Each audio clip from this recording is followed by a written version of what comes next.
hadn't set foot in Chicago for 3 years. Standing outside St. Augustine Cathedral, watching mourners file through heavy oak doors, I knew exactly how long it had been. 3 years, 2 months, and 16 days since the fight that severed me from my twin sister. The cab driver had asked if I was okay when I gave him the address. I must have looked as hollow as I felt.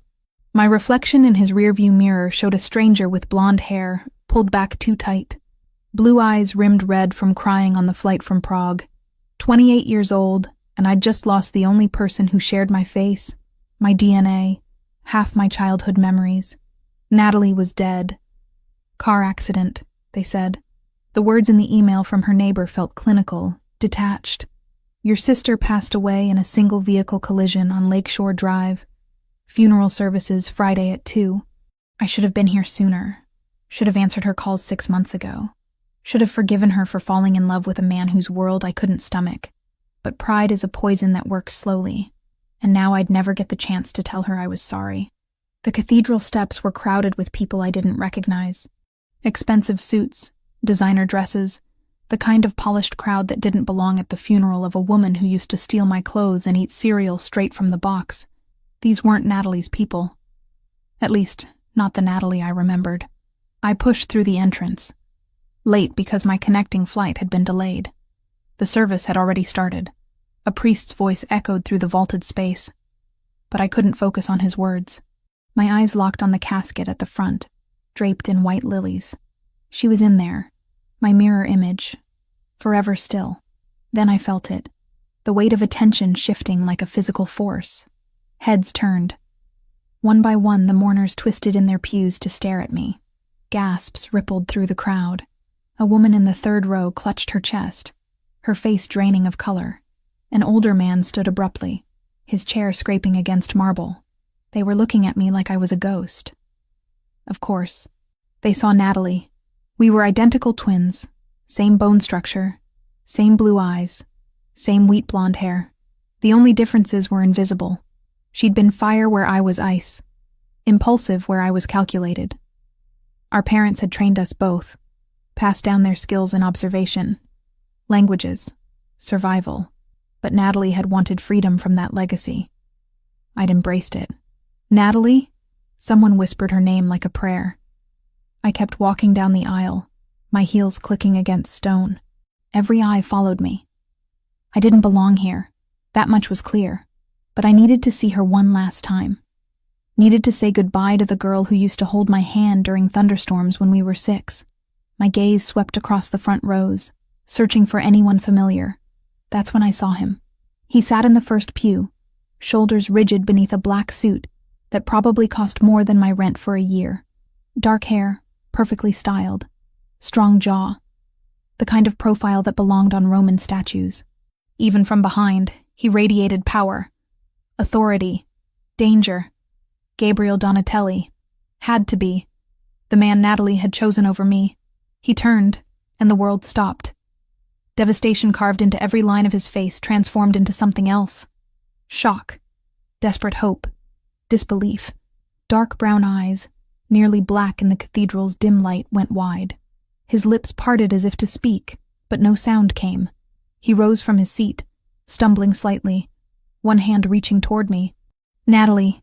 His voice broke on her name, raw and desperate. How is this possible? The pain in his voice gutted me. He thought she was alive. He thought I was her, standing here when she should be in that casket. Everyone in the cathedral held their breath, waiting for the impossible. I stopped 3 feet away from him, close enough to see his hand trembling as it reached for me, close enough to see tears gathering in his eyes, close enough to watch hope and grief war across his features.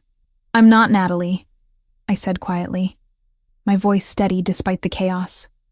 "I'm her sister, her twin sister." The words hit him like a physical blow. His reaching hand froze in midair, then slowly lowered. The desperate hope in his eyes died, replaced by crushing realization, then confusion, then something harder. Sister. He said the word like he was testing it, trying to make sense of reality. Twin sister. Identical, I confirmed, watching him process this. "My name is Lauren Cooper." Natalie never mentioned me? Something flickered across his face. Pain. Betrayal. She said her parents were dead. No siblings. No family. His jaw clenched. She never mentioned you. Around us, whispers exploded. The crowd had gone from watching a miracle to watching a revelation. I could feel their eyes boring into me. Could hear fragments of conversation in multiple languages. My training kicked in automatically. Cataloging reactions. Measuring threats. We had a falling out, I said, forcing myself not to back away from his intensity. 3 years ago. When she told me about you. His dark eyes searched mine, looking for Natalie in my features and finding someone else entirely. You're real. You're not. He stopped himself, closed his eyes briefly. When he opened them again, the devastated man had been replaced by something colder, more controlled. We need to talk, after. I came for my sister's funeral, not after, he repeated, and it wasn't a request. He pulled a card from his jacket pocket and pressed it into my hand. 1 hour. The address is on there. Come alone, or don't come at all. He turned back to the service before I could respond, sitting down with rigid control, but I'd seen his hands. They were shaking. I forced myself to look away, to focus on the casket, made it to the 3rd row before my legs threatened to give out. Slid into an empty space beside an elderly woman who crossed herself and muttered something in Italian. The priest continued speaking, but I caught fragments of whispered conversations around me, phrases in English, Italian, languages I recognized from my work as a translator. Does he know about the twin? How did she hide this? Look at his face. He's destroyed all over again. I studied the mourners while pretending to listen to the eulogy. There were too many of them, first of all. Natalie had been a free spirit, a photographer who traveled light and kept few friends, yet the cathedral was packed. Second, the security. I counted at least 6 men positioned at intervals along the walls, their jackets cut to conceal weapons. They weren't looking at the priest. They were scanning the crowd, watching exits, communicating with subtle hand signals. This wasn't a normal funeral. This was a fortress. My eyes drifted to conversations happening in hushed tones. A man in the 5th row was speaking rapid Italian to his companion, and I caught the words, accident, and Albanese, and too convenient, Albanian. That sent ice through my veins. The Balkan mafias were notoriously brutal. If they were involved in Natalie's death, then this wasn't an accident at all. I leaned forward, straining to hear more. The man continued, mentioning Lakeshore Drive, brake lines, and something about a message. My translator's brain assembled the pieces automatically. They were discussing sabotage, murder. Someone had killed my sister. The service ended in a blur. People filed out to the reception hall attached to the cathedral. I stayed rooted in my seat, staring at the casket as workers prepared to move it. My hands trembled in my lap. I'd suspected something was wrong from the moment I read that email. Natalie was an excellent driver, paranoid about maintenance after our father had drilled vehicle safety into us as kids. A single vehicle collision on a straight stretch of road? It didn't add up. Miss Cooper? I turned to find an older man with silver hair standing in the aisle. His movements were careful, respectful, but his eyes held warning. I'm Franco Rinaldi. I handle security for the Donatelli family. The Mafia family, you mean? Mr. Donatelli would like to speak with you, privately, away from here. His tone was gentle but firm. Please, for your own safety. My safety? You look exactly like a woman who was murdered 3 days ago. There are people in this church who might not immediately understand you're not her. People who might see you as a threat, or an opportunity, or... He paused. Please come with me. Mr. Donatelli is waiting. I looked back at Natalie's casket one last time, then at the card Gabriel had given me. Just an address. No name, no business. The kind of place that didn't advertise. I'll follow you in my own car, I said. I'm not getting into a vehicle with people I don't know. Franco's mouth twitched in what might have been approval. Smart. The address is the reception venue. Many people will be there. You won't be alone with him. I stood, grabbed my purse, and followed Franco toward a side exit. As we passed through the doorway, I glanced back one more time. Gabriel stood by the casket, one hand resting on the white wood, his head bowed. Even from a distance, I could see his shoulders shaking. He'd loved her. Really loved her. And I'd just shattered whatever fragile hope my appearance had given him. I walked out into cold Chicago air, following Franco to a waiting car. My sister deserved the truth about her death. And if that meant walking into the world that had killed her, then that's exactly what I'd do, even if it destroyed me in the process. The reception was held in a private room that screamed old money and older secrets. Crystal chandeliers cast fractured light across marble floors. Waitstaff moved between clusters of mourners, offering champagne and whispered condolences. I accepted a glass I had no intention of drinking and positioned myself near a window. Black cars lined the curb, expensive ones. Drivers stood at attention, hands folded, eyes alert. This wasn't just wealth on display. This was power. I stayed on the periphery, listening. People talked more freely when they thought you weren't paying attention. My father had taught me that. Listen first. Act later. You look just like her. A woman's voice, soft and sad. I turned to find someone around Natalie's age, with kind eyes and a tissue clutched in her hand. I'm sorry. I'm Rachel. I worked with Natalie at the gallery downtown. Gallery. That was new. She never mentioned working at a gallery. She started about 8 months ago. Photography exhibits mostly. Rachel's smile trembled. She talked about you once. Said she had a sister she missed. The words hit harder than they should have. She said that? Not in detail. Natalie was private, but I could tell it hurt her. Whatever happened between you two. Rachel glanced around nervously. She was scared the last few weeks. Jumpy. Kept checking her phone, looking over her shoulder. Did you tell the police? The police? Rachel's laugh held no humor. Gabriel Donatelli owns half this city. The police don't ask questions he doesn't want answered. Before I could respond, the room shifted. Conversations quieted. Heads turned. Gabriel had arrived, and he brought the temperature down with him.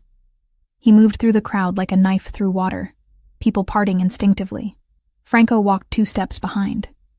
Gabriel's gaze found mine across the space, and he gave a subtle nod toward a door on the far side. I should go, Rachel said quickly. Be careful, okay? She disappeared before I could thank her. I made my way to the indicated door, acutely aware of the attention I drew. Being Natalie's ghost was exhausting. The door led to a smaller room, intimate and windowless. Gabriel stood with his back to me, staring at a painting. Franco flanked the entrance like a sentry. Close the door, Gabriel said without turning around. I did. The sound of the lock clicking felt ominous. You wanted to talk, I said, refusing to show nervousness. So talk. He turned slowly, and the grief I'd seen in the cathedral had been replaced by something harder. Controlled. You said you believe Natalie was murdered. Why? Because she was an excellent driver who maintained her vehicle obsessively. Because single-car accidents on straight roads don't happen without cause. And because I heard your people talking about Albanians and sabotage during the service. Something flickered in his expression. Surprise. You speak Italian. Among other languages. Translator. It's how I make a living. I crossed my arms. Your turn. Who are the Albanians and why did they want my sister dead? Gabriel moved to a sideboard and poured amber liquid into 2 glasses. He offered me one. I shook my head. The Kosovar organization, he said, taking a drink. They've been trying to move into Chicago territory for 2 years. Natalie became a target because she was close to me. You mean because she was your fiancée? Yes. He set down the glass with precise control. She knew the risks. I warned her what this life meant, and she stayed anyway. The bitterness in my voice surprised me. That sounds like Natalie, always running toward the fire. She was brave. She was reckless. I met his dark eyes. There's a difference. Gabriel studied me with unsettling intensity. You are nothing like her. Finally, something we agree on. When Natalie spoke, it was with passion, fire. Emotion ruled her decisions. He stepped closer, and I refused to back away. You calculate. You observe. You weaponize silence. Is that an insult or a compliment? An observation. He was close enough now that I could smell his cologne. Something expensive and cedar dark. One that makes me wonder why she never mentioned having a twin. Especially one trained to disappear. My blood went cold. What? You move like someone taught you to avoid detection. You position yourself near exits. You listen more than you speak. Those are not natural instincts, Miss Cooper. They're survival skills. His head tilted slightly. Who taught you? I should have lied. Should have deflected. Instead, something in his directness pulled truth from me. Our parents. Before they died. And what were your parents? Careful. The corner of his mouth twitched. Almost a smile. I could have you investigated. Find out everything about you in 24 hours. Then why ask? Because I want to hear it from you. We stared at each other, locked in some unspoken battle of wills. Finally, I exhaled. They fled Russia in the 90s, started over here, taught us to protect ourselves, to leave no traces, to survive in a world that didn't forgive mistakes. Natalie rejected it. I embraced it. That's why she couldn't find you, Gabriel said, understanding dawning. She tried. Hired investigators. They found nothing. Because I didn't want to be found. The admission tasted like ash. I was angry, stubborn, and instead, you lost her. The words gutted me. I turned away, blinking back tears I refused to let fall. Are you trying to hurt me? Or does it come naturally? I'm trying to understand. His voice softened marginally. Natalie never spoke of you, yet she kept a photograph. One picture, hidden in her jewelry box. 2 blonde girls, maybe 6 years old, holding hands. I found it after she died. My breath caught. Halloween, dressed as matching princesses. Our mother had taken it the week before everything changed. She kept that? My voice cracked despite my best efforts. She did. Gabriel moved to stand beside me, not touching but present, which tells me that whatever happened between you, she never stopped loving you. And that you didn't come here just for answers. Of course I did. She was my sister. Then help me find who killed her. I turned to face him. You already know who killed her. The Albanians. I know who gave the order. I don't know who executed it, who tampered with her car, who watched her die. His jaw clenched. And I need to know before I can act. Act, I repeated. You mean retaliate. I mean justice. Your version of justice likely involves body bags and unmarked graves. He didn't deny it. Does that bother you? It should have. Normal people were bothered by violence, by vengeance, by the kind of justice that happened in shadows. But I wasn't normal. I'd been raised by people who understood that some threats required permanent solutions. No, I admitted quietly. It doesn't. Gabriel's expression shifted, something almost like respect crossing his features. Then work with me. Your skills, my resources. We find the truth together. And then what? I go back to my life and pretend this never happened? If you're smart, yes. I laughed, the sound harsh. I stopped being smart the moment I got on that plane to Chicago. Miss Cooper. Franco spoke from the doorway, his tone urgent. We have a situation. Gabriel's posture changed instantly, becoming something dangerous. What kind of situation? The kind that followed her here. My stomach dropped. What? Franco pulled out a phone, showed us security footage. Black sedan parked across from my hotel. 2 men visible inside, faces obscured. The timestamp showed them arriving 10 minutes after I'd checked in this morning. Albanian? Gabriel asked. Most likely. They've been stationary for hours. I processed this information with forced calm. They followed me from the airport, or they've been monitoring the funeral.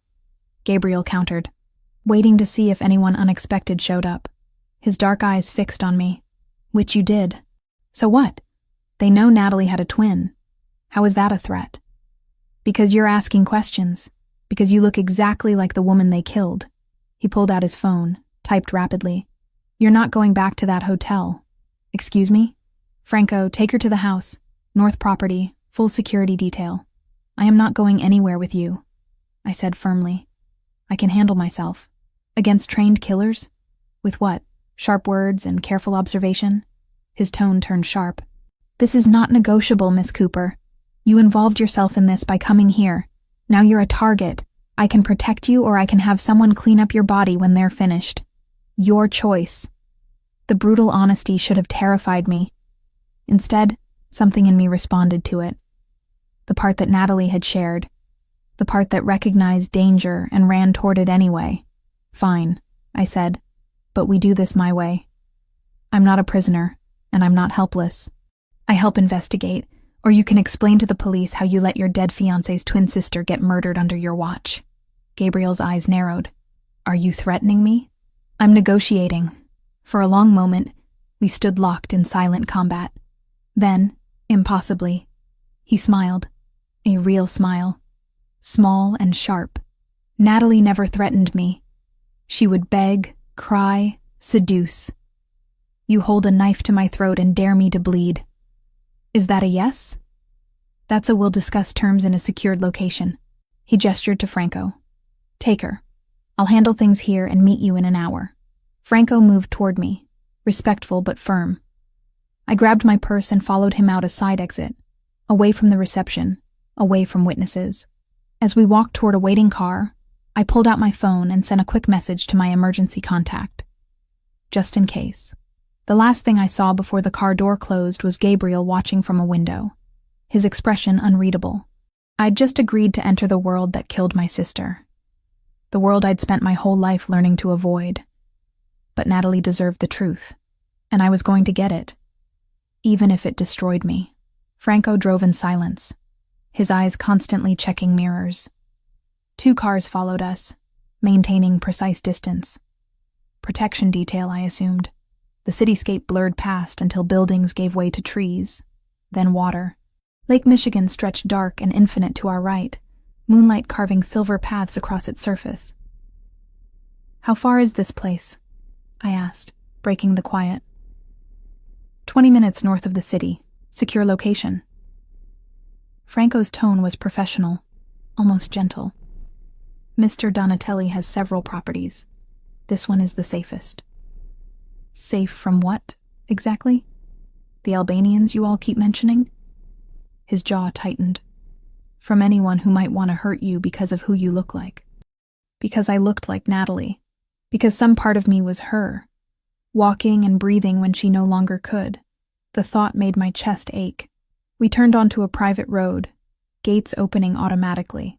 The property emerged from darkness like something out of a film. Modern architecture mixed with classic stonework.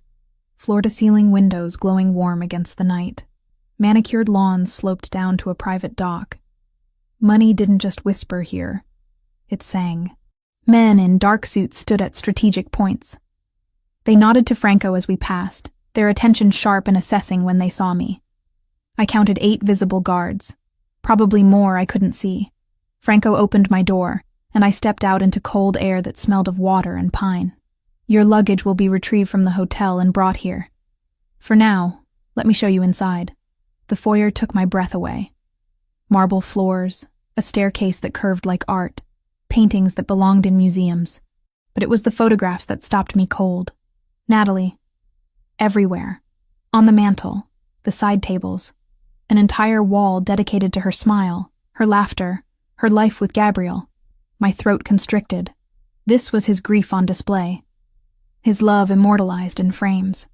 Mr. Donatelli keeps her memory close, Franco said quietly, noticing my reaction. He has not been the same since she died. They were together, how long? 2 years. She changed him, made him want to be better. Franco's expression softened with genuine affection. She was light in a dark world, and I was the shadow of that light, the painful reminder of what he'd lost. Franco led me upstairs, down a hallway lined with more art. He opened a door to a guest room that was larger than my entire apartment in Prague. King bed, sitting area, balcony overlooking the lake.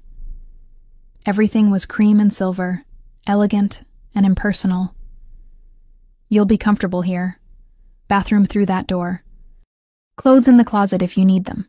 He paused at the threshold. There are guards outside, but they're for your protection, not to keep you prisoner. Mr. Donatelli will arrive soon. Until then, rest.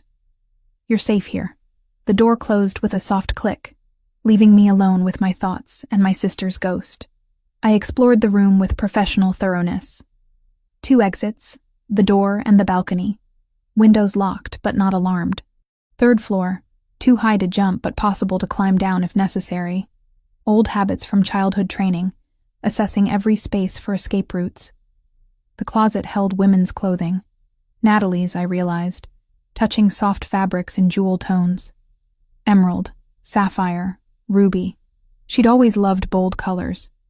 I'd preferred neutrals, grays and blacks that helped me disappear. Even our wardrobes reflected who we'd become. Movement outside caught my eye. I moved to the window, careful to stay partially hidden. A car pulled up, and Gabriel emerged, followed by another man I didn't recognize. They spoke briefly, Gabriel's body language tense, authoritative. Then he looked up, directly at my window, as if he knew I'd be watching. Our eyes met across the distance. Even from here, I felt the intensity of his gaze.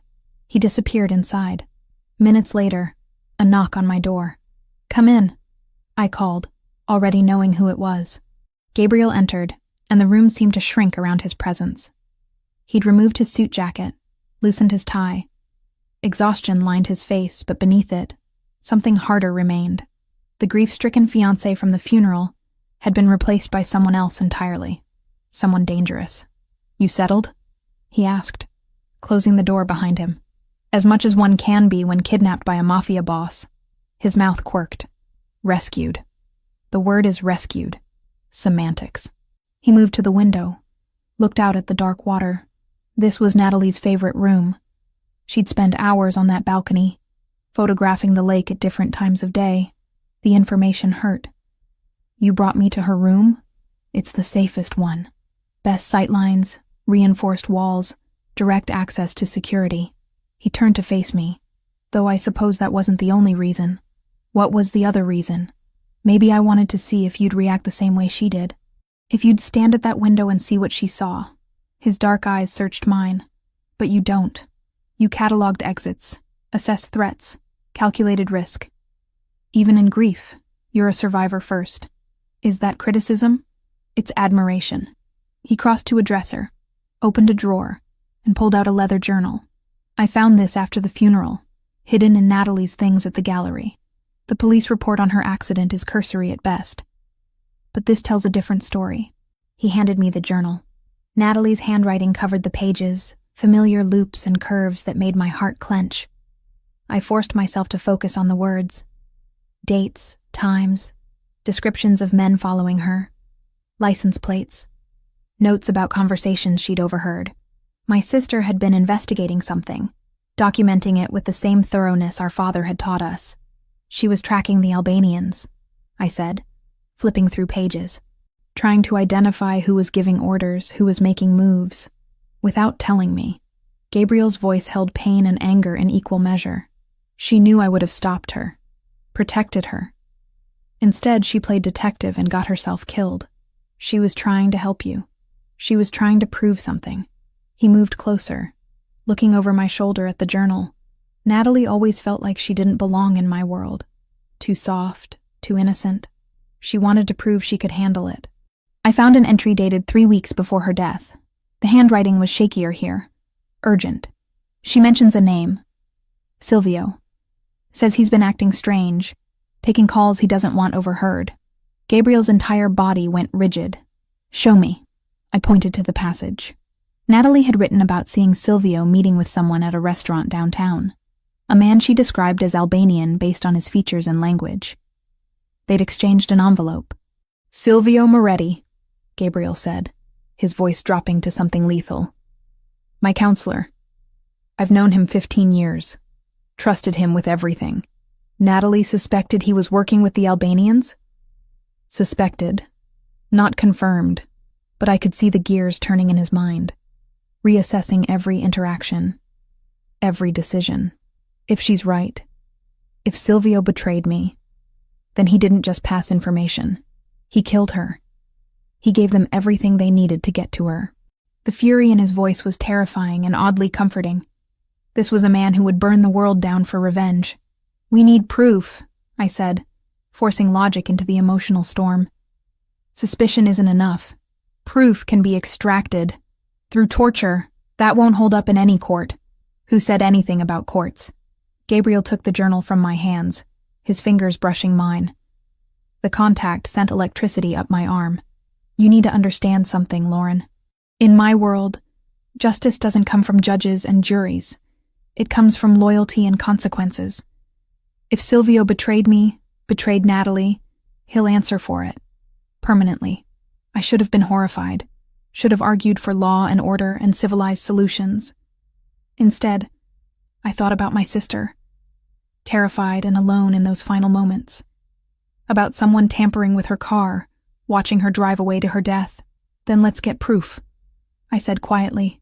And when we do, you can handle it however you see fit.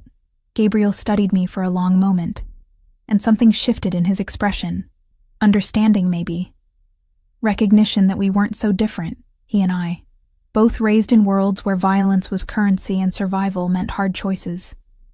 A sharp sound shattered the moment, breaking glass, shouting from downstairs. Gabriel's gun was in his hand before I could process what was happening. Stay here. Lock the door. What's going on?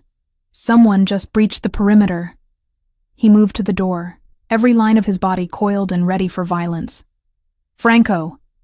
The door burst open and Franco appeared, weapon drawn, blood streaming from a cut on his temple. Albanians, 3 vehicles. They rammed the gate. Gabriel's expression went cold. How many? At least a dozen. Maybe more. Gunfire erupted from somewhere below. Glass shattered. Men shouted in multiple languages. My training kicked in, overriding panic.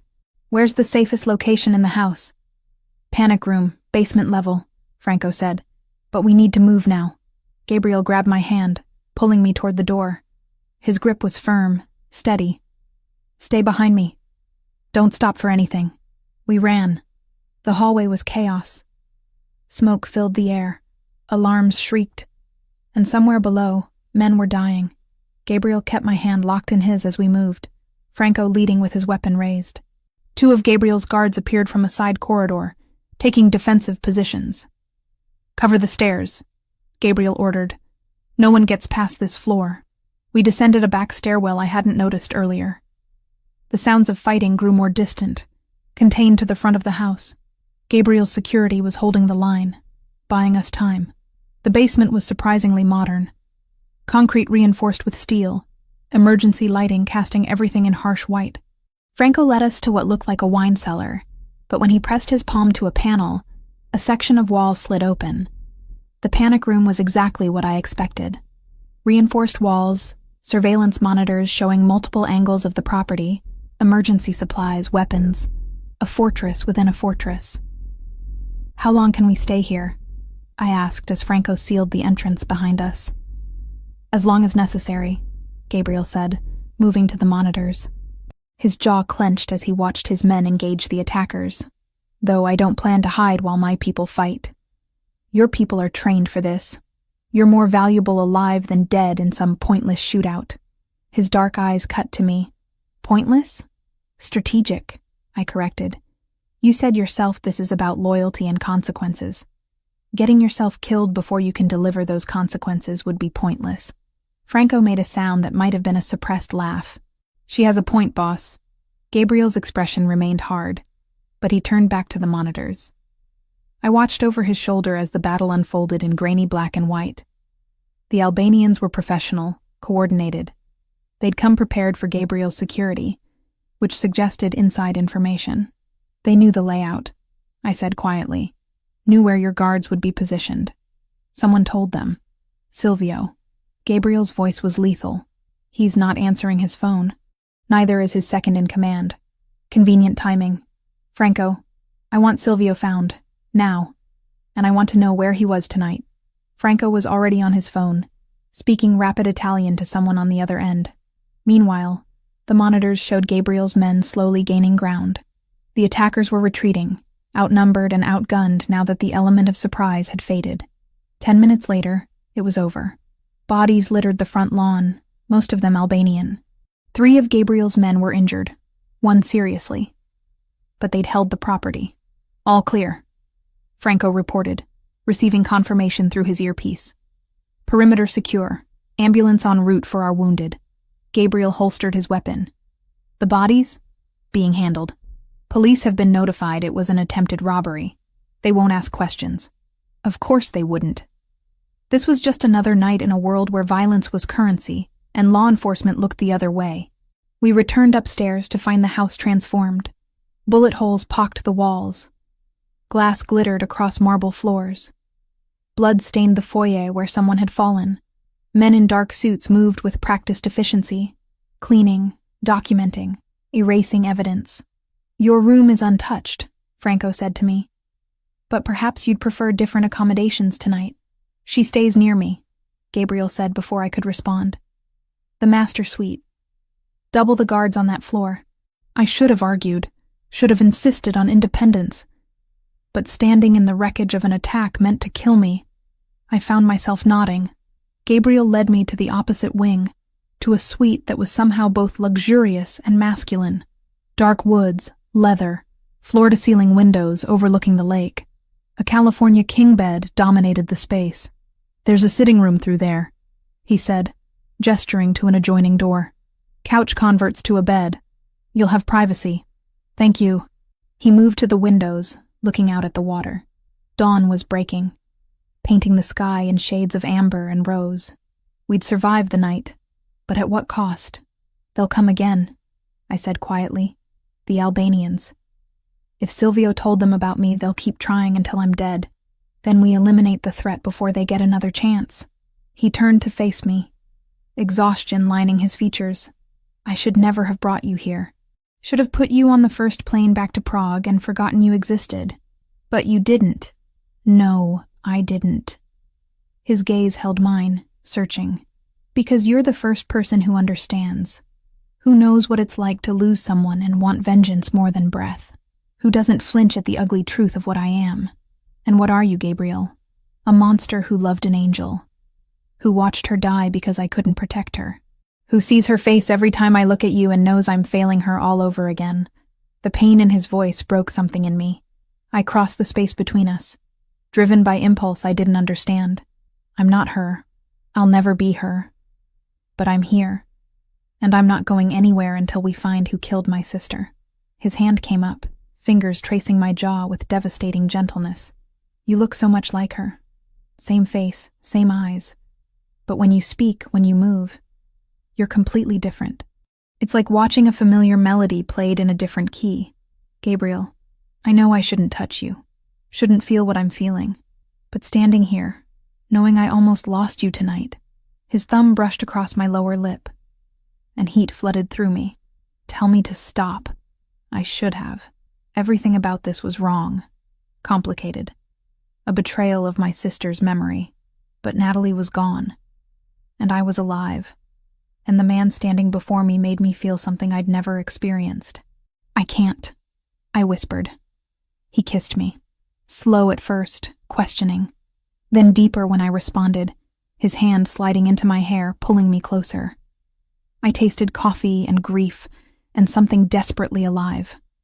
My hands fisted in his shirt, needing anchor, needing proof that we'd survived.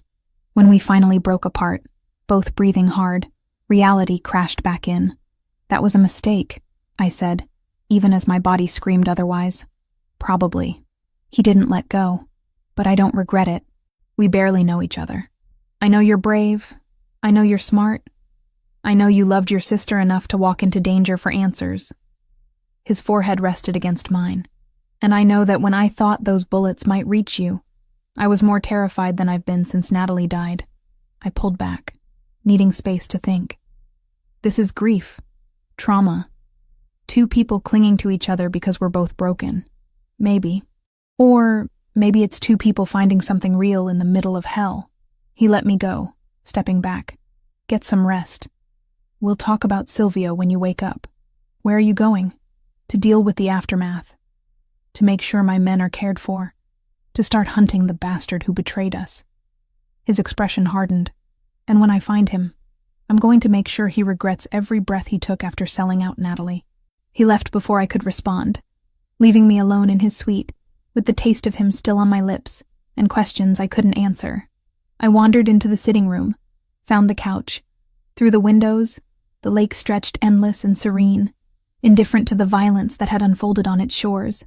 Somewhere out there, Silvio was hiding. Somewhere out there, the Albanians were planning their next move. And somewhere in this complicated mess, I was falling for the man who'd loved my sister first. I pulled out my phone, scrolled through old messages from Natalie. Most were years old before our fight. Pictures of her smiling, voice memos of her laughter, evidence of a life lived fully. One message caught my attention, sent 6 months before she died. I met someone, Lore. Someone incredible and terrifying and completely wrong for me. If you were here, you'd tell me to run. But I think I'm going to stay and see where this goes. I hope someday you'll forgive me enough to meet him. She'd been talking about Gabriel, about falling in love despite knowing the danger, about choosing to stay anyway. And now I was following her path, step by terrible step. A soft knock interrupted my thoughts. Franco stood in the doorway, carrying a tray with coffee and pastries. Thought you might need this. It's been a long night. Thank you. I accepted the coffee gratefully. Franco, can I ask you something? Of course. Gabriel and Natalie. Were they happy? He considered the question carefully. They were complicated. She brought light to his darkness, but she was also frustrated by the limitations of his world. He loved her desperately, but struggled to let her be independent. They fought about it often. About her investigating the Albanians? About everything. She wanted to prove herself capable of surviving his world. He wanted to keep her sheltered from it. Franco's expression softened. In the end, neither got what they wanted. But yes, beneath the complications, they were happy. And now I'm here, looking like her ghost, complicating everything. You're not complicating anything, Miss Cooper. You're giving him something I haven't seen since she died. Hope. Franco headed for the door, then paused. For what it's worth, I don't think you're a ghost. I think you're exactly who you are. And maybe that's what he needs instead of a memory. He left me with those words, and a tray of food I couldn't eat. Outside, the sun climbed higher. I'd come to Chicago for answers about Natalie's death. Instead, I'd found myself tangled in the same dangerous web that had killed her. And worse, I was starting to understand why she'd stayed. I woke to the sound of raised voices. For a disoriented moment, I forgot where I was. Then reality crashed back. Gabriel's house. The attack. The kiss that shouldn't have happened. I checked my phone. 2 p.m. I'd slept for hours. The voices were coming from downstairs. I recognized Gabriel's tone. Controlled fury barely leashed. I moved to the door, cracked it open enough to hear. I don't care what excuse he gives. Gabriel's voice carried up the stairwell. Silvio knew about the attack.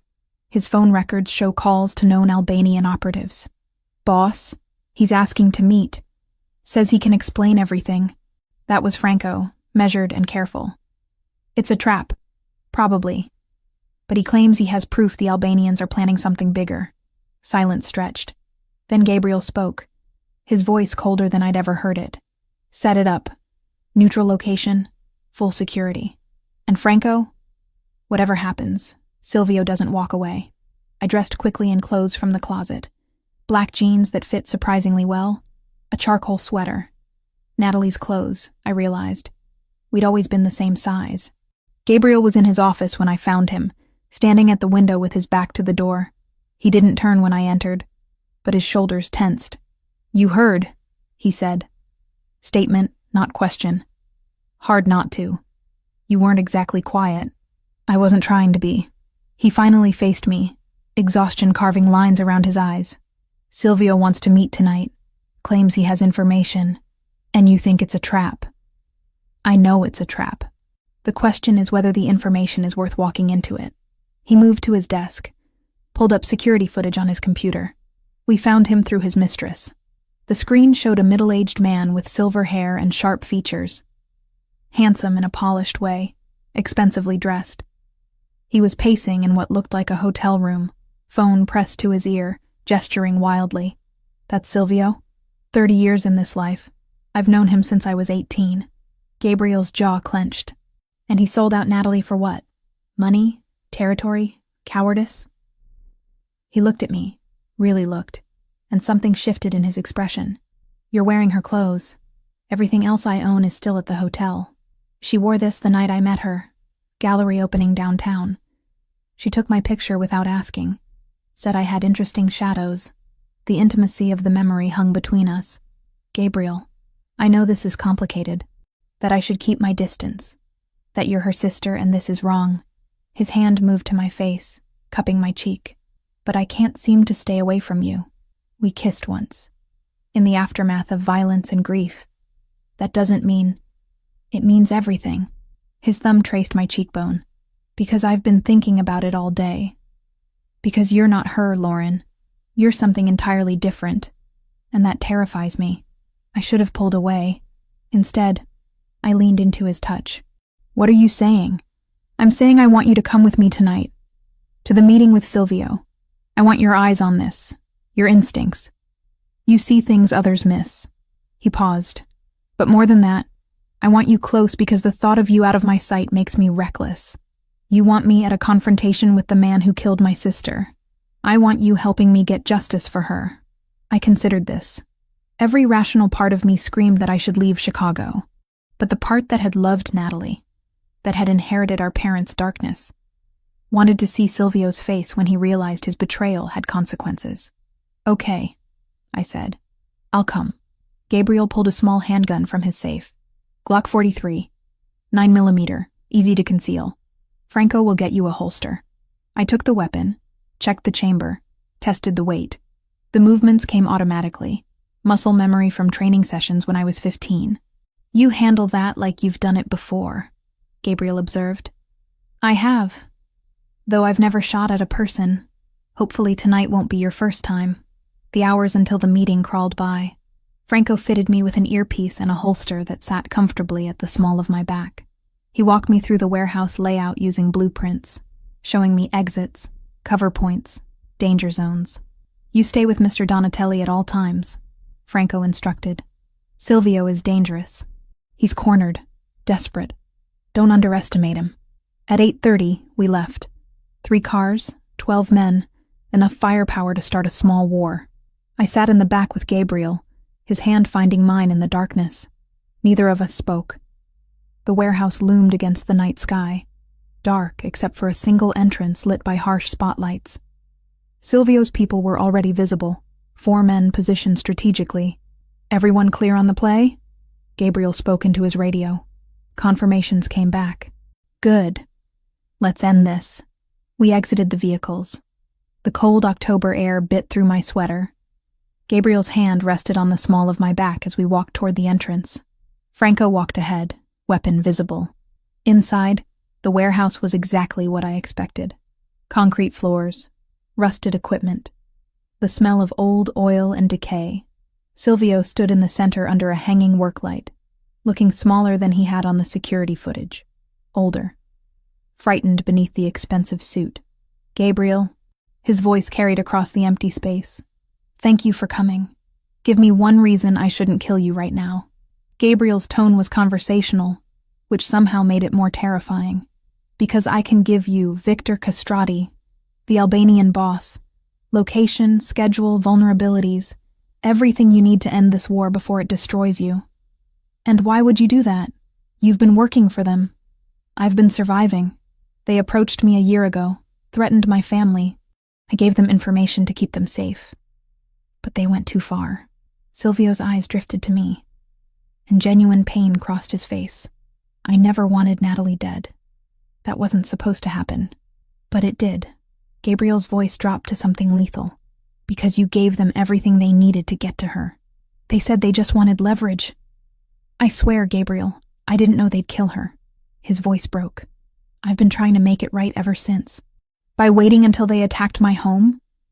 Until they nearly killed Lauren? Gabriel took a step forward. Your redemption comes too late. Wait. I spoke for the first time, and everyone's attention shifted to me.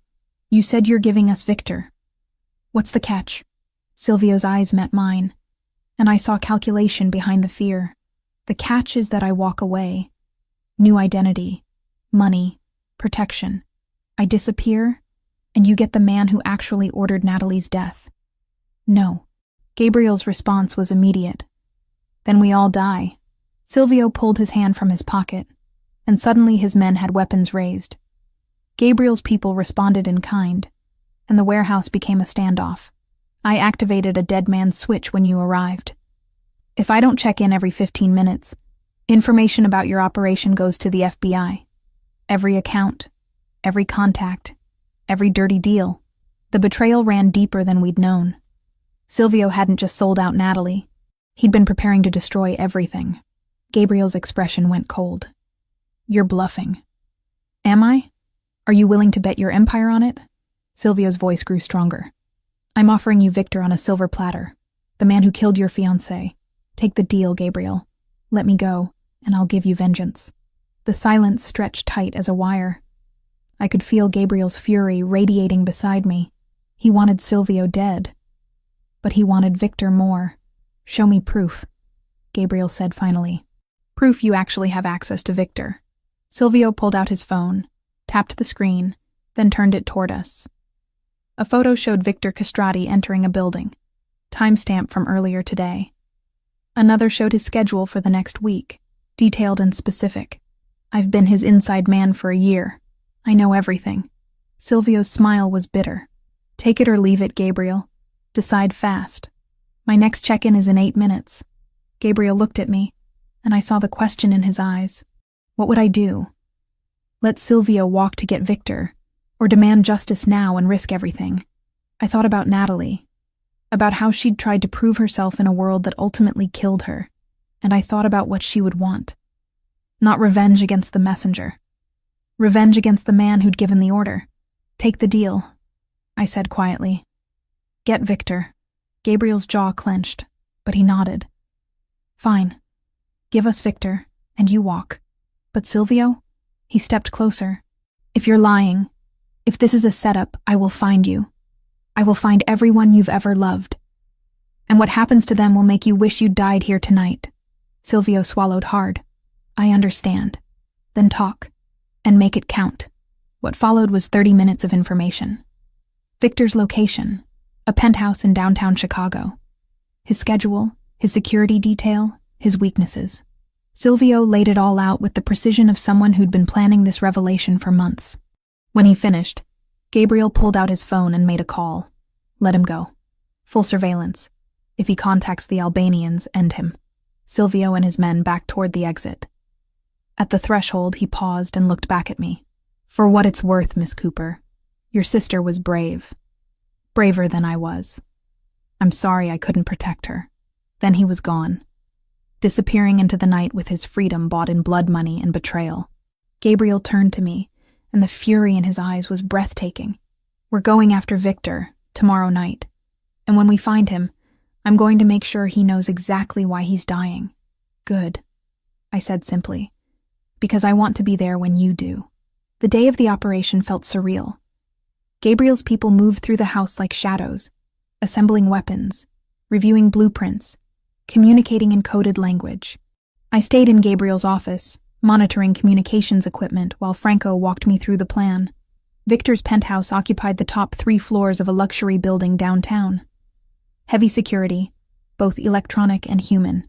You'll stay with me in the command vehicle, Franco said for the 3rd time. Monitor feeds, coordinate extraction if needed. You're not going inside. We'll see, I murmured, earning a sharp look. Gabriel appeared in the doorway, dressed in black tactical gear that somehow made him look even more dangerous. His dark eyes found mine across the room. Lauren, a word. He gestured to the hallway. I followed him to an empty room, watched him close and lock the door. The air between us crackled with tension. I need you to promise me something, he said, stepping close. If things go wrong tonight, if I don't make it out, don't. I pressed my fingers to his lips. Don't say it. I have to. His hand covered mine, pulled it away but didn't let go. If I don't make it, Franco has instructions. Money, protection, everything you need to disappear. Go back to Prague. Just survive. Gabriel, these past days with you, they've reminded me what it feels like to want something beyond revenge, to imagine a future that isn't just blood and darkness. His hand cupped my face. Natalie loved me, but she never understood this life. You, though, you understand the darkness because you carry it too, We barely know each other. It's not. His forehead rested against mine. You're not her shadow, Lauren. You're your own light. Sharper, colder, more dangerous. And it terrifies me how much I want that. I kissed him. Hard and desperate, pouring every complicated feeling into it. He responded instantly, backing me against the wall, hands tangling in my hair. The kiss deepened, became something consuming. When we finally broke apart, both breathing hard, reality settled back in. Come back alive, I whispered. That's all I ask. I intend to. He stepped back, the cold strategist returning. Victor dies tonight, for Natalie. 6 hours later, I sat in the command vehicle with Franco, watching feeds from cameras Gabriel's people had positioned around Victor's building. 15 men had gone in, Gabriel leading the assault team. The operation unfolded with brutal efficiency. First the security systems, disabled. Then the guards, neutralized quietly. Gabriel's team moved like ghosts. Approaching target floor. Gabriel's voice came through my earpiece. Gunfire erupted through the feed. Victor's personal security had been waiting. The screens showed chaos, muzzle flashes in the darkness, men falling. Gabriel, report, Franco barked. Static. Then, taking heavy fire. Victor's in the wind, heading for his private elevator. Block it. Don't let him reach the garage. More gunfire. Then I saw it. A secondary feed showing the garage level. A black SUV pulling up, engine running. Victor's escape route. Franco, look, I pointed. He's going to get away. Franco cursed. Boss, Victor's got a vehicle in the garage. You need to move now. Copy. Pursuing. But I could see what Franco couldn't. Gabriel's team was pinned down. By the time they fought through, Victor would be gone. I made a decision my father would have hated. Franco, which exit leads to the garage? Service entrance, east side. Why? Lauren, no. I was already moving, grabbing the spare earpiece and weapon. Someone needs to slow Victor down. You will get yourself killed. My father was a KGB operative. I know exactly what I'm capable of. I opened the door. Tell Gabriel I'm sorry. I ran before Franco could stop me, crossing toward the service entrance. Inside, harsh lighting and concrete walls. The smell of exhaust and gun oil. Voices echoed from below. Albanian speaking rapidly. 3 men, maybe 4. The garage appeared around a corner. 2 SUVs, engines running. Victor stood beside one, cold eyes and expensive suit. 3 guards surrounded him, weapons ready. I had seconds to act. My father's voice echoed in my memory. When outnumbered, create chaos. I fired twice into the air. The sound echoed like thunder and everyone froze. Then chaos. The guards spun toward me, weapons rising. I dove behind a concrete pillar as bullets chipped stone inches from my head. FBI! I shouted, gambling. Building is surrounded. A lie. But Victor didn't know that. Return fire kept me pinned. 1 guard advanced. I waited until he cleared the pillar, then fired. The bullet caught his shoulder. He went down, and I felt nothing. Just cold calculation. Then new gunfire erupted from the entrance. Gabriel and his team poured into the garage, and suddenly Victor's people were caught between 2 threats. The remaining guards went down under coordinated fire. Victor tried to run, but Gabriel was faster. He tackled the Albanian boss, and they went down hard. I emerged from cover, watching Gabriel pound his fist into Victor's face. Rage and grief channeled into violence. Gabriel, stop. I moved closer. We need him conscious. He froze, fist raised. Blood covered his knuckles. Slowly Gabriel stood, dragging Victor up with him. You killed her, Gabriel said, voice shaking. Say it. Victor spat blood. The Cooper woman? She was collateral, meant to hurt you. Her name was Natalie. Gabriel's gun pressed against Victor's temple.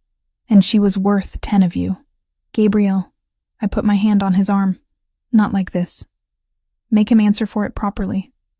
Turn him over to your contacts. Let him rot in prison where his own people can reach him. Gabriel's finger tightened on the trigger. For a heartbeat, I thought he'd ignore me. Then slowly, he lowered the weapon. "Franco, take him." Gabriel shoved Victor toward his second in command. "Make the calls. Get him buried somewhere he'll never see daylight again." Franco moved quickly, securing Victor while calling in favors. Around us, Gabriel's team conducted cleanup. Gabriel turned to me, and I saw it happen. The moment he processed what I'd done. "You could have died." His voice was quiet, dangerous. "You could have died, and it would have been my fault. I made a choice. Victor was escaping. Not you." The words exploded from him. "I can't lose someone else. I can't watch someone else I care about bleed out because of this life. But you didn't. I'm fine." He pulled me against him, holding tight. "Don't do that again. Don't make me choose between revenge and keeping you safe." "Okay," I whispered. "I promise." We stood like that while his team worked around us. Eventually, Franco approached. "Boss, we need to move. Police will be here in 10 minutes. Gabriel released me slowly. "Lauren rides with me." The drive back was silent. Gabriel's hand found mine in the darkness, trembling. Not from fear, from the aftermath of violence, from nearly losing control, from having to choose. Back at the house, his people melted away. Gabriel led me upstairs to his suite, into the bathroom where he turned on the shower and just stood there, staring at nothing. "Let me help," I said quietly. I helped him remove the gear, the weapons, the vest. Beneath it all, bruises were already forming. A graze on his ribs where a bullet had come too close. "This needs cleaning," I said. "It's fine." "It's not fine. Sit down." He obeyed. I found a first aid kit, cleaned the graze with careful efficiency. My hands didn't shake. "That would come later. You're good at this," Gabriel observed. "I've had practice." "Your parents really were operatives." "Yes, they taught us everything. How to survive, how to disappear, how to do what's necessary." I taped a bandage over the wound. "How to live with the consequences of hard choices." "And can you live with what you did tonight?" I met his eyes. "I don't know yet. Ask me tomorrow." "Tomorrow." He pulled me close, buried his face in my hair. "Tomorrow we figure out what comes next. Tonight, I just need you close." I leaned into him, and we stayed like that while water ran in the shower, steam filling the room. Outside, the lake was dark and peaceful. Natalie had been avenged. Victor would pay for what he'd done. But the cost was written in blood and bullets and the knowledge that I'd crossed a line tonight. And the terrifying part was that I didn't want to go back. 2 weeks after Victor's capture, I stood in my hotel room staring at a plane ticket to Prague. The room felt sterile after Gabriel's lake house, all beige walls and generic art. My luggage sat packed by the door, ready for a life I wasn't sure I wanted anymore. My phone buzzed. Gabriel, for the 3rd time that morning. I let it go to voicemail. We'd been dancing around the same conversation for days, both knowing we needed to talk, but neither brave enough to start. The truth was simpler and more complicated than either of us wanted to admit. I'd fallen for a man who commanded an empire built on violence. A man who'd loved my sister first. A man whose world had already taken one person I loved. I needed space to think, to breathe, to figure out who Lauren Cooper was when she wasn't running on adrenaline and grief. The knock on the door wasn't surprising. I'd known he'd come eventually. Gabriel stood in the hallway, dressed in casual clothes that somehow made him more intimidating. Dark jeans, leather jacket, that scar on his chin catching the light. He looked exhausted, haunted. "You weren't going to say goodbye," he said quietly. I didn't know what to say. "How about the truth?" He stepped inside, and I closed the door. "How about telling me you're leaving, because you can't handle what we did? What I am, what this life costs. It's not that simple." "It's exactly that simple." He moved to the window, stared out at the skyline. Natalie struggled with the same thing. She wanted to love me but hated what loving me meant. The compromises, the violence, the constant danger. She tried to prove she could handle it, and it killed her. "I'm not Natalie." "No, you're stronger, colder, more capable of surviving this world." He turned to face me. "Which is exactly why I shouldn't ask you to stay. Because you could. You could adapt, build a life here, become part of this. And watching you do that, Watching this darkness consume someone else I love would destroy me. The words hung in the air. Someone else I love. He'd said it casually, like it was obvious. You don't love me, I said, needing to believe it. You love what I represent. Closure with Natalie. A second chance. Is that what you think? He crossed to me, hands framing my face. I loved Natalie. Past tense. She was light and joy and everything good. But you, Lauren, you're something entirely different. What am I then? You're the first person who sees what I am and doesn't flinch. Who understands that some darkness can't be washed away with good intentions. Your sharp edges and cold calculation. But beneath that, you're fiercely loyal. Protective. His thumb brushed my cheekbone. You're everything I didn't know I needed. And I'm terrified of losing you before we even have a chance. I wanted to believe him. Wanted to think we could build something real from tragedy. But reality was less forgiving. Victor is in custody, I said, stepping back. Natalie has been avenged. The reason we came together doesn't exist anymore. So we need a reason? We can't just be two people who found each other in the dark. Not when one of those people runs a criminal empire, and the other has spent her whole life trying to escape that world. I gestured to the luggage. My parents fled the KGB so Natalie and I could have normal lives. How can I honor that by walking right back into the darkness they died to escape? Gabriel's expression hardened. Then go. Get on that plane. Go back to Prague, to your quiet life, pretending you didn't spend 2 weeks orchestrating revenge. Pretending you didn't shoot someone. Pretending you're not exactly like your parents, carrying darkness in your DNA. The words hit like physical blows because they were true. Violence came naturally to me. The cold calculation, the strategic thinking, the ability to do what was necessary. I was my parents' daughter, and no amount of distance would change that. What are you offering? I asked quietly. If I stay, what does that life look like? Complicated. Dangerous at times. But I'm working on changing things. Transitioning legitimate operations to Franco. Creating businesses that don't require looking over our shoulders. It'll take time, but I'm serious about it. Because of me? Because of us. Because I'm tired of this life. Natalie wanted me to change, but I wasn't ready. With you, he moved closer. With you, I want to be better. Not perfect, not innocent, but better. And if I can't do it, if I try to be with you and the weight breaks me, then I'll let you go. No guilt, no chains. But Lauren, his hand found mine. Don't walk away before we even try. Don't let fear of what might happen steal what we could have. I looked at our joined hands. His scarred from years of violence. Mine marked by the past 2 weeks. We were both damaged. Both carrying darkness. Maybe that was why this could work. I need conditions, I said finally. If I stay, I maintain my independence, my career, my identity. I'm not becoming someone's kept woman. I wouldn't want you to. And you follow through on the transition. Franco takes over dangerous operations within 6 months. Or I'm gone. Agreed. And we visit Natalie's grave. Together. I need to talk to her. Explain this. Make peace with loving the man she loved first. Gabriel's expression softened. We can go today. The cemetery was quiet. Autumn leaves covering the ground in shades of copper and gold. Natalie's grave was in the newer section. Her headstone simple. Natalie Cooper. Beloved daughter. Sister. Fiancée. Gabriel stood beside me, his hand finding the small of my back. Support without pressure. Hi, Nat, I said quietly. I'm sorry I wasn't here sooner.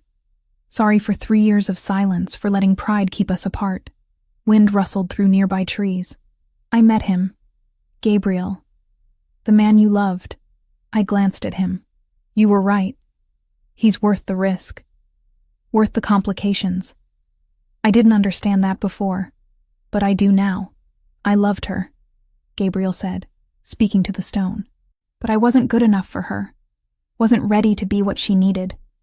I failed her, and I'm sorry. Tears tracked down my face. I'm going to try, Nat. To be with him. I need you to be okay with that. I need to believe you'd understand. The wind picked up, and somewhere a bird called. It felt like permission. Gabriel pulled me against his side. She'd want you happy. She'd want both of us to find something good from all this pain. You think so? I know so. Natalie was many things, but she wasn't vindictive. She loved you. That doesn't stop just because she's gone. We stood there for long minutes.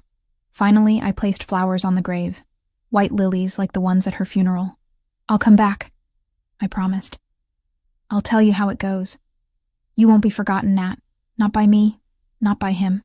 You'll always be part of our story. As we walked back to the car, Gabriel's arm around my shoulders, I felt something shift. Acceptance. The past couldn't be changed. Natalie was gone, and two people who'd found each other through tragedy were choosing to see if love could grow in darkness. Where to? Gabriel asked as we reached the car. I looked back at Natalie's grave one last time, then at the man beside me. Home, I said simply. Take me home. He understood. Not my hotel, not Prague. Home to the lake house, to the life we were choosing to build together. The drive back was quiet, comfortable. Gabriel's hand found mine across the console, and I didn't pull away. This was my choice, my risk, my leap into the unknown. And for the first time since arriving in Chicago, I felt something beyond grief and anger. I felt hope, fragile and frightening, but undeniably real. The lake house appeared through the trees, windows glowing warm. Franco stood on the porch, but he smiled when he saw us. "Welcome back, Miss Cooper," he said. "Your room is ready. Though I suspect you'll be needing different accommodations now."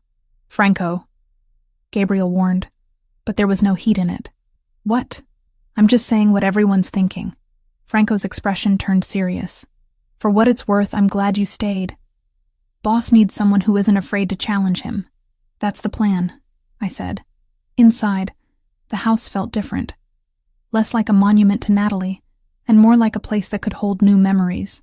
Her photos were still there, still honored, but they didn't dominate.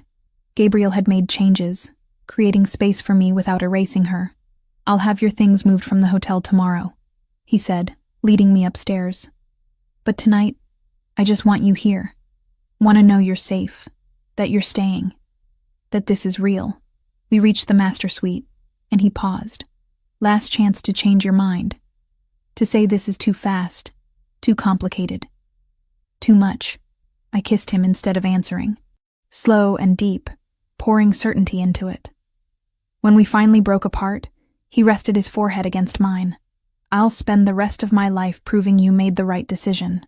"Good," I whispered, "because I'm going to hold you to every promise you made today." Outside, the lake reflected the rising moon, dark and peaceful. Tomorrow would bring challenges, complications, the hard work of building something new from broken pieces. But tonight, for the first time since Natalie's death, I felt like I was exactly where I belonged. In the darkness, finding light. In the grief, finding love. In the ending, finding a beginning. Based on the outline and the style of the previous transcriptions, here is part 8. 9 months had passed since I'd chosen to stay. 9 months of watching Gabriel slowly transform from a man who ruled through fear into someone building something legitimate. The transition wasn't easy or clean, but it was real. Tonight was the culmination of everything. A charity gala at the Four Seasons, benefiting victims of organized crime. The irony wasn't lost on anyone. Gabriel Donatelli, former Mafia boss, now funding programs to help people escape the life he'd once commanded. I stood in front of the mirror, adjusting the emerald dress Gabriel had chosen. 6 months pregnant, my body had changed in ways I was still adjusting to. The baby kicked, reminding me that everything we'd built had become tangible, real, impossible to walk away from. "You look beautiful," Gabriel said from the doorway. He wore a tuxedo that made him look dangerously handsome, though his eyes were softer now. Fatherhood suited him, even before our daughter arrived. "I look like I swallowed a basketball. You look like everything I never knew I wanted." He crossed to me, hands settling on my swollen belly. "Are you sure you're up for tonight? We can skip it if you're tired." "And miss watching Franco officially take over?" "Not a chance." Tonight's event served dual purposes. Publicly, it was charity. Privately, it marked Gabriel's complete exit from the organization. Franco would assume control of all remaining operations, legitimate and otherwise, while Gabriel focused on the legal businesses we'd been building. The ballroom glittered with Chicago's elite. Politicians, businessmen, socialites who'd once feared Gabriel now sipped champagne beside him, pretending the past didn't exist. Money had a way of buying amnesia. Franco approached, looking uncomfortable in his tuxedo. "Boss, everything's ready. Contracts are signed, transfers are complete. As of midnight, it's all mine. Not boss anymore," Gabriel corrected gently. "Just Gabriel. You're the one they answer to now." Franco's expression was complicated. Pride and apprehension mixed together. "You sure about this? Walking away completely? I'm building something better. For her. For our daughter." Gabriel's hand found mine. "The old life is yours. Make it whatever you want it to be. I'll make you proud." "You already have." I excused myself to use the restroom, navigating through the crowd with the gracelessness of late pregnancy. The hallway was quieter, and I took a moment to breathe, pressing a hand to my lower back. That's when I noticed him. A man stood near the service entrance, watching the ballroom with intense focus. Mid-30s, dark suit. But something about his posture was wrong. Too rigid, too alert. His hand kept drifting to his jacket, and I recognized the gesture. He was armed. My training kicked in despite months away from that world. I observed without seeming to, noting details. The slight bulge under his jacket, the way he tracked Gabriel's movements, the Albanian accent I caught when he spoke into a phone. Victor's cousin. Had to be. Silvio had warned us there were relatives who might seek revenge, but we'd thought we'd neutralized the threat. I moved quickly, circling back toward the ballroom. Found Franco first. "Threat. Service entrance. Albanian. Armed. Watching Gabriel." Franco's expression hardened instantly. "Get to Gabriel. Now. Don't let him out of your sight." I pushed through the crowd, pregnancy making me slower than I wanted. Gabriel was near the stage, speaking with a city council member, oblivious to danger. The lights dimmed for the scheduled presentation. Perfect cover for an attack. I reached Gabriel, grabbed his arm. "We need to move.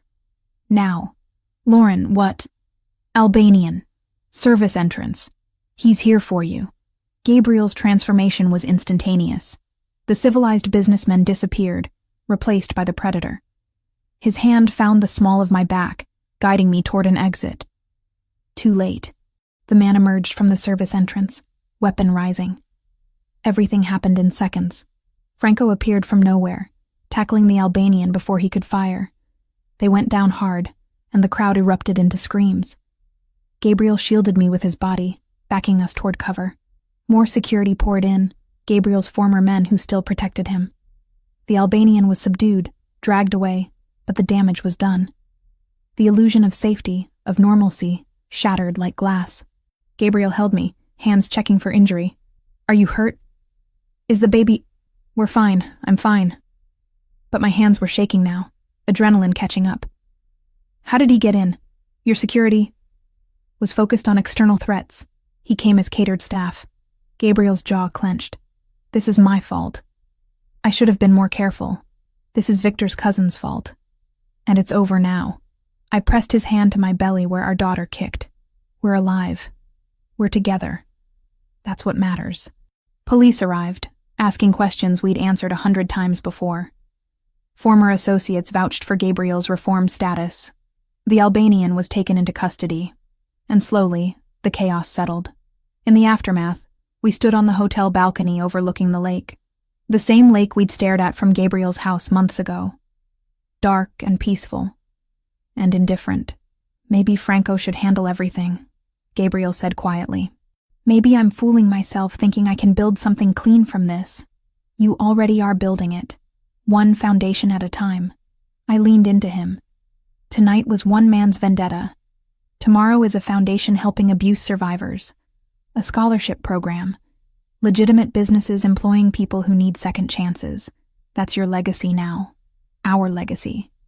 His hand covered mine on my belly. Her legacy. Speaking of which, we need to finalize her name. I thought we agreed. Natalie. I'd suggested it weeks ago. And Gabriel had cried. Not from grief this time, but from something gentler. Gratitude that I wanted to honor my sister this way. Natalie Cooper Donatelli, I said, testing it. Our daughter, carrying both our pasts into a better future. She'll be extraordinary, just like her mother. 3 weeks later, I sat in the same hospital where I'd once translated for victims of violence, now giving birth to hope made flesh. Gabriel held my hand through every contraction, every push, every moment of pain that led to something beautiful. When they placed our daughter in my arms, tiny and perfect and ours, I looked at Gabriel and saw tears streaming down his face. She has your eyes, he whispered, blue like the lake, and your stubborn chin. I traced the line of her jaw. Natalie, meet your father, the man who loved your namesake and chose to become better. Meet your mother, Gabriel added, kissing my forehead. The woman who saved me when I didn't know I needed saving. Later, when visitors had gone and the room was quiet, Gabriel pulled out his phone and showed me a photo. Natalie's grave, now marked with fresh flowers and a small plaque. Aunt Natalie, it read. Forever loved, never forgotten. I went this morning, he explained. Told her about the baby, about you, about how we're trying to build something good from all the pain. What did she say? Nothing. Everything. The wind blew, and it felt like permission, like she was telling us to stop looking back and start looking forward. I held our daughter closer, breathing in her newborn scent. Forward then, toward whatever comes next. Together, always. Outside, the sun rose over Chicago, painting the sky in shades of gold and rose. A new day, a new beginning, a new life built from darkness and grief, and the stubborn choice to try. Natalie Cooper Donatelli slept peacefully in my arms, unaware that she was the bridge between past and future. The proof that sometimes the most broken people could create something whole. That love could grow in the darkest soil and bloom into something extraordinary. And somewhere, I like to think, my sister smiled.